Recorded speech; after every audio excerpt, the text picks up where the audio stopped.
Hi, this is John Burek with PC Mag. We have the ThinkCentre M90a all-in-one here. Now, it looks like a typical business all-in-one. It doesn't appear from first glance that there's anything extraordinary about it. But one thing that is a standout feature of this machine is that it's the first AIO that has a built-in privacy screen. Now, we've seen privacy screens built into machines like Dell Latitudes and Lenovo's machines as well. But this machine here has it built into the display. So let me demonstrate. If I press this button here off sides, you'll notice that the screen goes blank. So if you work in a business environment, say an open office, where you're dealing with sensitive data, but you also have people crammed up next to you or constantly looking over your shoulder, this could be a valuable tool for making sure that what's on screen stays private.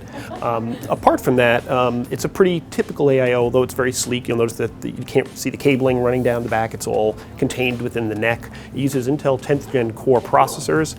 And apart from that, it's a 24-inch panel with a built-in webcam here. It's got a little privacy shutter. But the main standout on this is that it is, according to Lenovo, the first AIO with a built-in privacy screen. So here we have from CES the ThinkCentre M90a. Hope to see it later this year.